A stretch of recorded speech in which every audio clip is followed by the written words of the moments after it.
ఓం శ్రీ గురుభ్యో నమః. వక్రతుండ మహాకాయ కోటి సూర్య సమప్రభ నిర్విఘ్నం కురు మే దేవ సర్వకార్యేషు సర్వదా. శరదిందు వికాస మందహాసాం స్ఫురదిందీవరలోచనాభిరామాం అరవింద సమాన సుందరాస్యాం అరవిందాసన సుందరీముపాసే. అజ్ఞానతిమిరాంధస్య జ్ఞానాంజనశలాకయా చక్షురున్మీలితం యేన తస్మై శ్రీగురవే నమః. వ్యాసం వసిష్ఠనప్తారం శక్తేః పౌత్రమకల్మషం పరాశరాత్మజం వందే శుకతాతం తపోనిధిం. శృతిస్మృతిపురాణానాం ఆలయం కరుణాలయం నమామి భగవత్పాదం శంకరం లోకశంకరం. నారాయణం నమస్కృత్య నరం చైవ నరోత్తమం దేవీం సరస్వతీం వ్యాసం తతో జయముదీరయేత్. అష్టాదశ పురాణేషు వ్యాసస్య వచనద్వయం పరోపకారః పుణ్యాయ పాపాయ పరపీడనం. మద్వయం భద్వయం చైవ భ్రత్రయం వచతుష్టయం అనాపలింగకూస్కాని పురాణాని పృథక్ పృథక్. ఓం ప్రసార మాధ్యమ ద్వారా ప్రసారీభూత అష్టాదశ మహాపురాణాంతర్గత శ్రీ మార్కండేయ మహాపురాణ ప్రవచన కార్యక్రమాయ సర్వేభ్యః సంస్కృత భాషా జిజ్ఞాసుభ్యః సందర్శక మహాశయేభ్యః శుభస్వాగతం. కేయూరాణి న భూషయంతి పురుషం హారాన చంద్రోజ్వలాః న స్నానం న విలేపనం న కుసుమం నాలంకృతా మూర్ధజాః. వాణ్యేకా సమలంకరోతి పురుషం యా సంస్కృతా ధార్యతే క్షీయంతేఖిలభూషణాని సతతం వాగ్భూషణం భూషణం. పఠామి సంస్కృతం నిత్యం వదామి సంస్కృతం సదా ధ్యాయామి సంస్కృతం సమ్యక్ వందే సంస్కృతమాతరం. సంస్కృతస్య ప్రసారాయ నైజం సర్వం దదామ్యహం సంస్కృతస్య సదా భక్తః వందే సంస్కృతమాతరం. పాణినిం సంస్కృతస్య కృతే జీవన్ సంస్కృతస్య కృతే యజన్ ఆత్మానమాహుతం మన్యే వందే సంస్కృతమాతరం. పాణినిం సూత్రకారం చ భాష్యకారం పతంజలిం వాక్యకారం వరరుచిం ప్రణతోస్మి మునిత్రయం. నృత్తావసానే నటరాజరాజః ననాదఢక్కాం నవపంచవారం ఉద్ధర్తుగామస్సనకాదిసిద్ధాన్ ఏతద్విమర్శే శివసూత్రజాలం. హ్యः కార్యక్రమే మదాలసయా ఉపదిష్టాంశాः మానసిక శారీరక ఆరోగ్యాంశాः కేచిదధీతాः. అద్య ఏకాగ్రతాసిద్ధిः ధ్యానప్రాప్తిः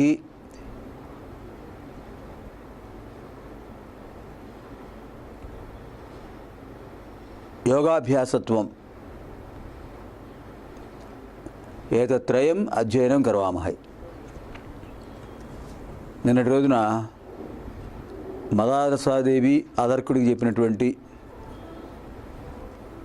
ఆరోగ్యానికి సంబంధించిన అంశాలు మానసిక శారీరక విషయాలన్నీ కూడా తెలుసుకున్నాం. ఇవాళ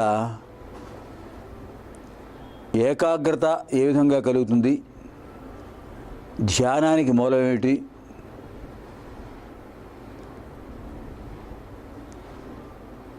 తత్ఫలితంగా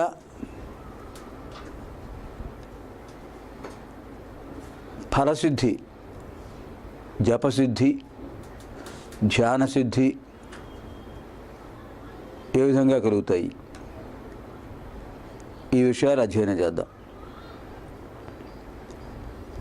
మదాలసాదేవి తన కుమారుడికి దత్తాత్రేయ స్వామి వారి యొక్క ఉపదేశాన్ని అందుకోవడానికి తగిన విషయాలన్నీ చెప్తోంది. ఉపదేశాన్ని అందుకోవాలి అంటే దానికి తగిన యోగ్యత, అర్హత సంపాదించాలి. శిష్యుడు అడగగానే ఉపదేశం చేయడు గురువు. ఎంతవరకు అతను ఆ ఉపదేశానికి పాత్రుడవుతాడు, ఉపదేశం ఆదేశంగా స్వీకరిస్తాడా లేదా, స్వీకరించిన తర్వాత అనుష్ఠానం ఎలా ఉంటుంది, ఇవన్నీ పరిశీలించి నిజంగానే అతను ఉపదేశార్హుడే అని నిర్ణయించుకున్న తర్వాత ఉపదేశిస్తాడు గురువు. అందులో దత్తాత్రేయ స్వామి సమర్థ సద్గురువు. ఆయన యొక్క ఉపదేశాన్ని వినాలంటే ఆదర్కుడికి ఎటువంటి అర్హత కావాలి, అందుకు కావలసిన విషయాలన్నీ చెప్తోంది.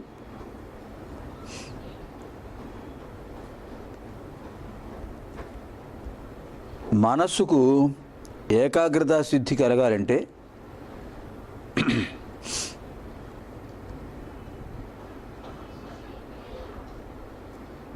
ప్రాణాయామం అవసరం.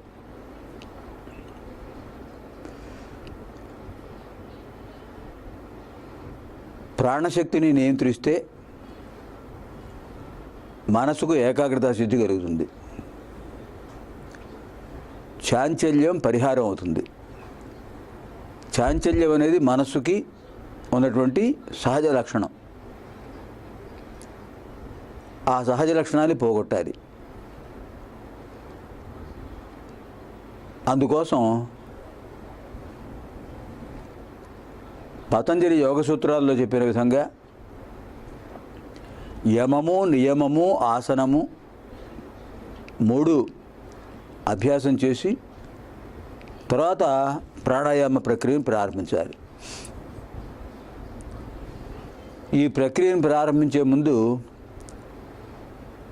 ఇళ, పింగళ, సుషుమ్న అనే నాడీత్రయాన్ని గురించి తెలుసుకోవాలి. మనకు శరీరంలో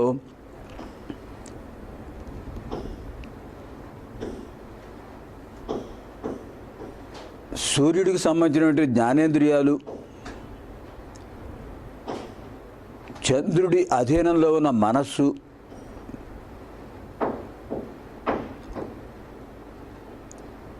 తర్వాత సుషుమ్నా నాడి యొక్క అధీనంలో ఉన్న బుద్ధి, ఈ 3టిని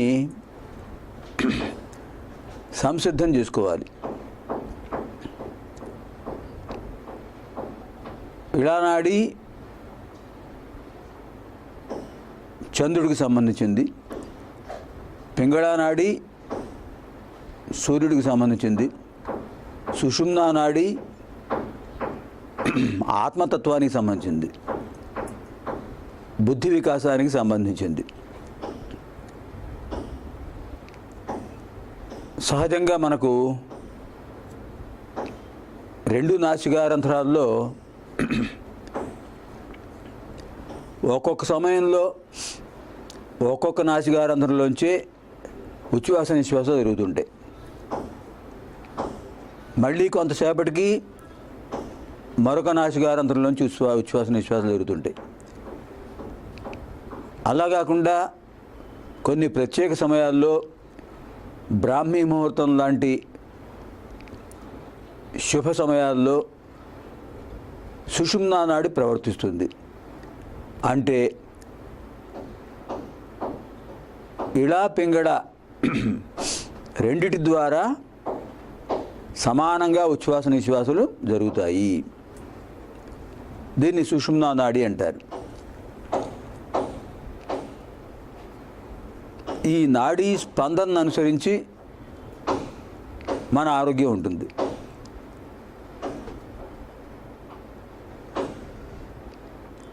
సామాన్యంగా ప్రాణాయామం చేసేటప్పుడు సుషుమ్నా నాడి ప్రవర్తించే అభ్యాసం చేస్తారు.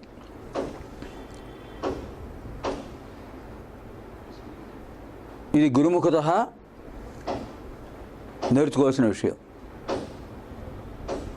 పుస్తక జ్ఞానం వల్ల, పుస్తకాలు చదివి చేయడం వల్ల ఫలితం ఉండకపోగా దుష్ఫలితం ప్రాప్తించే అవకాశం కూడా ఉంది కనుక అలా చేయకూడదు. ముందుగా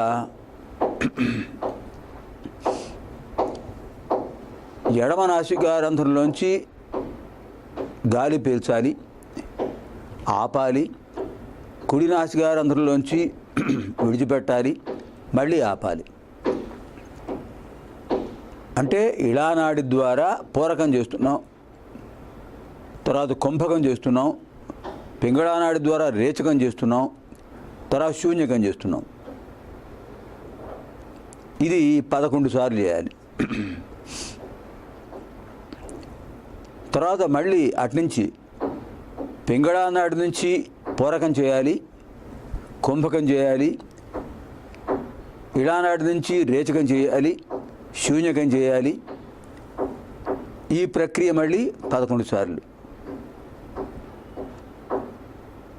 మొత్తం ఇలా చేయడం వల్ల అటు జ్ఞానేంద్రియాలు, ఇటు కర్మేంద్రియాలు, మనస్సు కూడా అదుపులోకి వస్తాయి.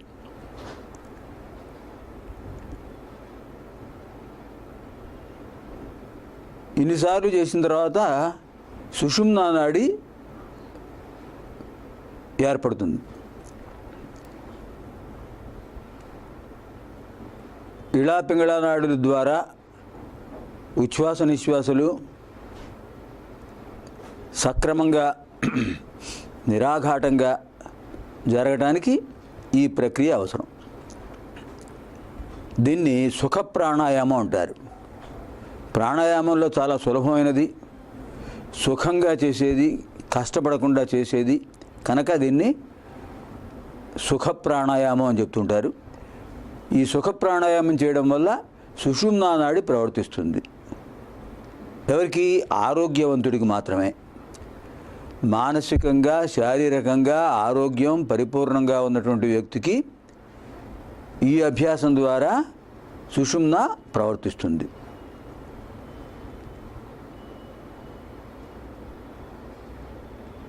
అటువంటి స్థితి లేనప్పుడు ప్రాణాయామ అభ్యాసం ఆపడం మంచిది.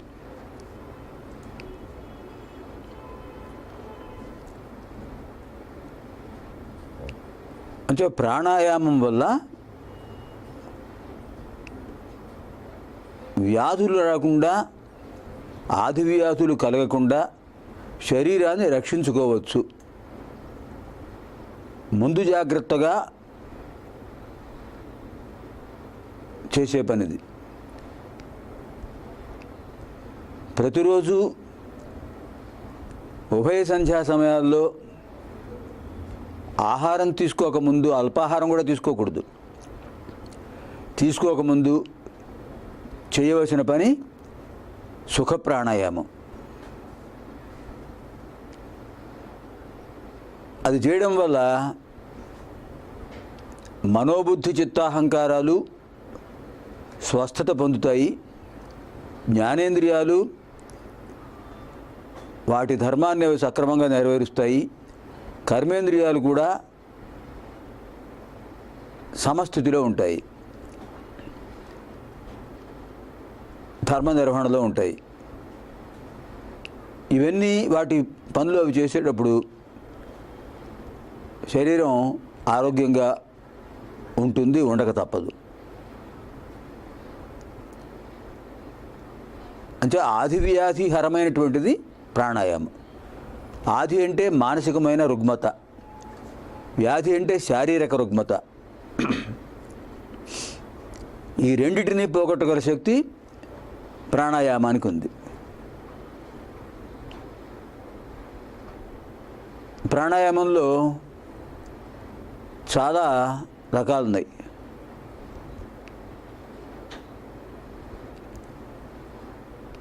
సుఖ ప్రాణాయామం ఎంతసేపు చేసినా సుషుమ్నా నాడి ప్రవర్తించకపోతే అప్పుడు ధౌతి ప్రక్రియ చేయాలి.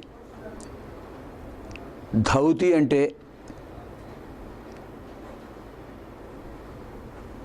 వాయునాళాన్ని పరిశుభ్రం చేసే ప్రక్రియ. వాయునాళంలో గాలి పీల్చుకోవడానికి విడిచిపెట్టడానికి అనువైనటువంటి ఒక నాళం ఉంటుంది, అది వాయునాళం. ఆహారం వెళ్ళడానికి ఒకటి, గాలి వెళ్ళడానికి ఒకటి ఉంటాయి. అంటే ఈ వాయునాళంలో అప్పుడప్పుడు కఫదోష ప్రభావం వల్ల శ్లేష్మం అడ్డుపడుతుంటుంది. అలాంటప్పుడు సుషుమ్నా నాడి ప్రవర్తించదు. ఎంతసేపు ఒక పక్కనే వాయువు ప్రసరిస్తుంటుంది. అది ఆరోగ్య లక్షణం కాదు. ఇలాంటి వాటికి ఏం చెప్పారంటే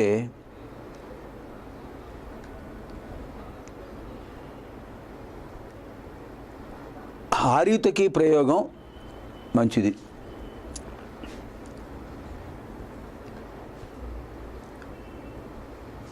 హారితకి, ఆమలకి, విభీతకి అని 3 ఔషధాలు ఉన్నాయి. ఈ 3 ఔషధాలు కూడా అనాది సిద్ధమైన ఔషధాలు. కొన్ని యుగాల క్రిందటే ఏర్పడినటువంటి ఔషధాలు ఇవి. మరి ఒకప్పుడు అంటే ఒక అర్ధ శతాబ్దం ముందు వరకు కూడా ఆంగ్ల వైద్యానికి అంత ప్రాధాన్యం లేదు. సుశ్రుతుడు, చరకుడు ఇలాంటి మహానుభావులందరూ కూడా వైద్యశాస్త్ర గ్రంథాల్లో చెప్పింది ఏమిటంటే శరీరంలో ఏవైనా దోషాలు ఏర్పడినప్పుడు ఆ దోషాలని సవరించుకునే స్థితి శరీర అవయవాలకు ఇచ్చాడు భగవంతుడు. కాకపోతే అందుకు కొంత సమయం పడుతుంది, సహనం అవసరం. ఆధునిక కాలంలో అంత సహనం లేక, ఆ ఓపిక తీరిక లేక వెంటనే ఆ వ్యాధి తగ్గాలి. అందుకోసం ఆంగ్ల వైద్యం తప్ప మరొకటి అందుబాటులో లేదు. అది వెంటనే తగ్గించేస్తుంది, తాత్కాలికమైన ఉపశాంతిని మాత్రమే కలిగిస్తుంది.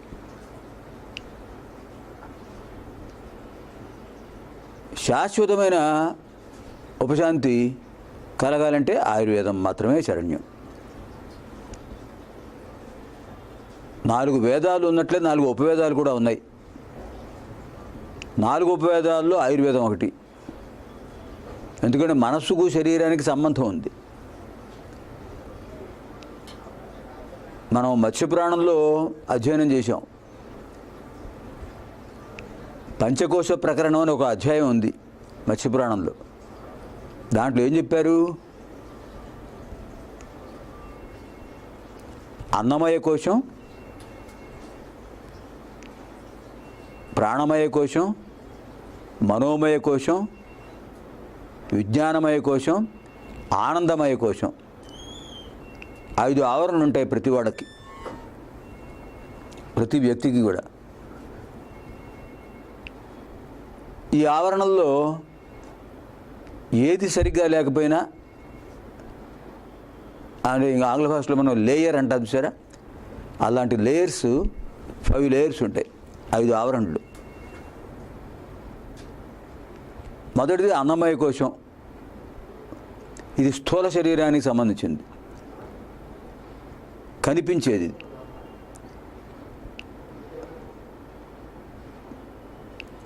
మనం తీసుకునే ఆహారాన్ని బట్టి అన్నమయ కోశం పవిత్రంగా పరిశుద్ధంగా ఉంటుంది. రజోగుణాన్ని పెంపొందించే ఘాటైన పదార్థాలు తీసుకుంటే, అలాగే అతి చల్లని పదార్థాలు, అత్యుష్ణ పదార్థాలు తీసుకుంటే రజోగుణ దోషం వస్తుంది. एते विशेषाः आगामि कार्यक्रमे अध्ययनं करवामहे। पुनर्मिलामः श्वः। ఈ విశేషాలన్నీ కూడా తర్వాత కార్యక్రమంలో తెలుసుకుందాం. మళ్ళీ కలుసుకుందాం రేపటి రోజున. ఓం అపుత్రాः పుత్రిణः సంతు పుత్రిణः సంతు పౌత్రిణः అధనాः సధనాः సంతు జీవంతు శరదాం శతం. సర్వేత్ర సుఖినः సంతు సర్వే సంతు నిరామయాः సర్వే భద్రాణి పశ్యంతు మా కశ్చిద్ దుఃఖభాగ్ భవేత్. ఓం పూర్ణమదః పూర్ణమిదం పూర్ణాత్ పూర్ణముదచ్యతే పూర్ణస్య పూర్ణమాదాయ పూర్ణమేవావశిష్యతే. సహనా భవతు సహనౌ భునక్తు సహ వీర్యం కరవావహై తేజస్వినావధీతమస్తు మా విద్విషావహై. అసతో మా సద్గమయ తమసో మా జ్యోతిర్గమయ మృత్యోర్మా అమృతం గమయ. ఓం శాంతి శాంతి శాంతి. దివ్యాం భవ్యాం సుబోధాం చ శుద్ధాం అర్థప్రదాయినీం జననీం బహుభాషాణాం వందే గీర్వాణ భారతీం. స్వస్తి.